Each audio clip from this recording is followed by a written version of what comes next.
Hi, I'm Greg Levine. I'm managing editor of Firedog Lake, and this is the party line for April 1st, 2011. And it seems like only yesterday that the president was on television telling us of his rationale for waging war in Libya.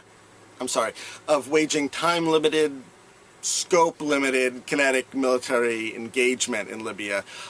It seems like only yesterday, but actually it was Monday, which was actually 10 days after we started getting all kinetically engaged, which itself was about 31 days, according to the president, after he started consulting with foreign leaders about getting all kinetically engaged in Libya. So it was 41 days after they started discussing it that the president came on television to tell us about his scope-limited plans.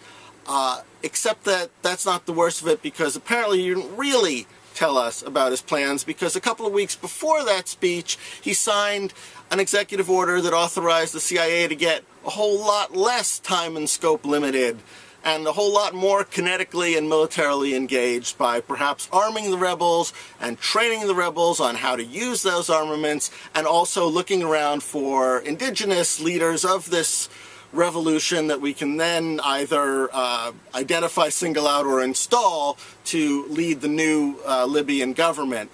And while the object, according to the president, is not regime change, the object is clearly to put somebody else in charge of Libya. I leave that one for you to debate.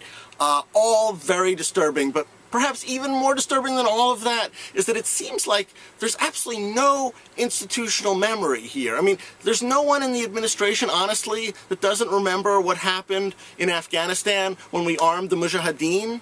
There's honestly nobody in the administration that has read a book even, doesn't even have to remember, has read a book even about what happened in Vietnam, how we escalated the war and our involvement in Vietnam. I mean, is there anybody there maybe who even just saw an episode of Behind the Music?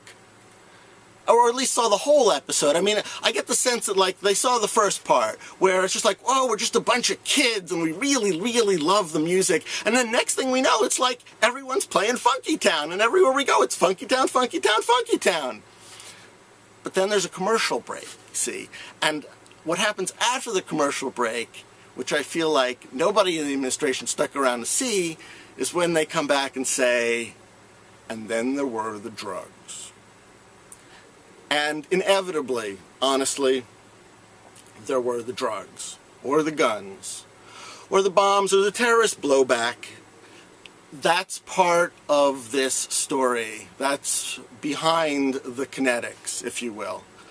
And it's upsetting. It's upsetting not just in this singular context, but it's upsetting in a broader way, because it seems like ever since Operation Eagle Claw, which was Jimmy Carter's chest-thumping attempt to militarily rescue the hostages in Iran, that it failed so horribly and was aborted in the desert with the loss of 8 American lives. Ever since then, Democrats have been looking for something to prove that, you know, they really can do this. They really can exercise military might, push a button, send troops into harm's way, kick a little global ass. It's like Democrats are searching for a good war to tie their name to. And what's really sad here is that there's really no such thing as a good war. I mean, for the Obama administration, I think they thought that Afghanistan was going to be their good war.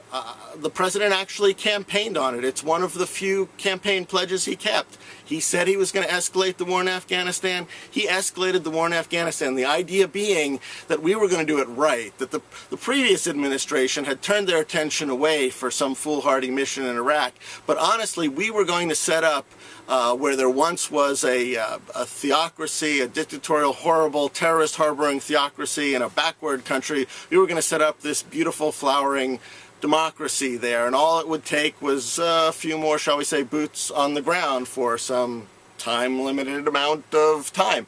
But of course, as we know, that has not gone good or well.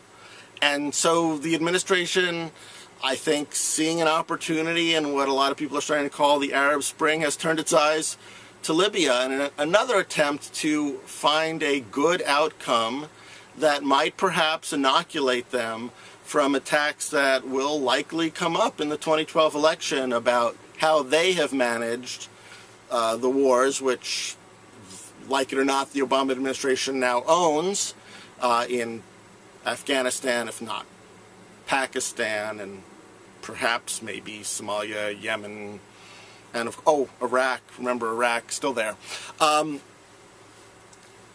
And the sad thing, I keep saying sad, but it's sad, is that it won't inoculate them because the attacks will still come, but it also is not going to come out good or well, because war isn't good.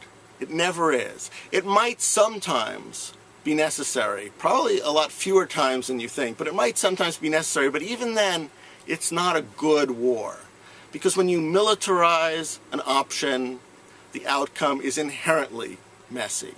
Not just because of all of the dead people, and all of the destruction, and all of the displaced people, and all of the cleaning up, and all of the cleaning up you never get to.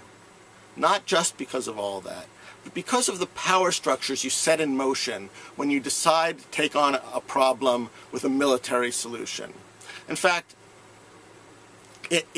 frankly, it almost never works. I mean, what does work? What works are organic popular uprisings, and believe it or not, organic popular uprisings and negotiated settlements tend to breed much more stable situations than military solutions. Maybe that's not so counterintuitive, not to me anyway, but apparently to a lot of people it is. Because when you militarize a situation, you do a couple of things. First off, you actually empower the military parts of a revolution, right? You need to turn to them. They're your fighting forces. They need to be an authority. They're the people you coordinate with. They're the people who you install as the heads. And so then, when and if this revolution succeeds, those are the people who have the natural power base. Those are the people you, as a government, a foreign government, have a relationship with. Those are the people who wind up taking control. This happens both in leftist and rightist revolutions. So rather than the thinkers and the politicians and the diplomats, you get the generals running the system, and that's bad. But also bad is that you get an inherently unstable system, because people who come to power by force have to stay in power, most likely by force. It is a literal live by the sword, die by the sword.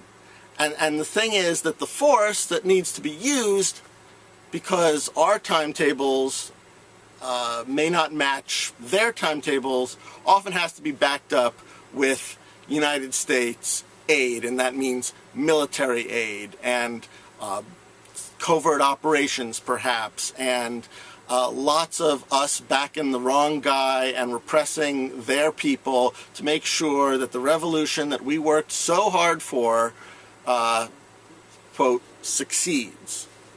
Is that good? I mean, there aren't a lot of good choices here, I admit that. And it may very well be that in the short run, Obama's involvement in Libya has prevented a wholesale slaughter in parts of that country. But in the long run, not just are there lots of countries where the very same situation presents itself, in the long run, what are we going to wind up with in Libya?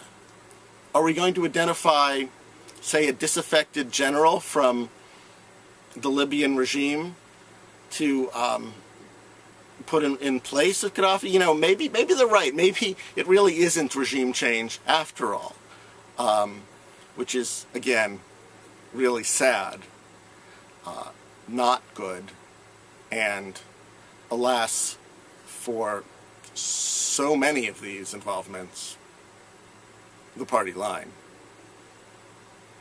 I'll see you next week.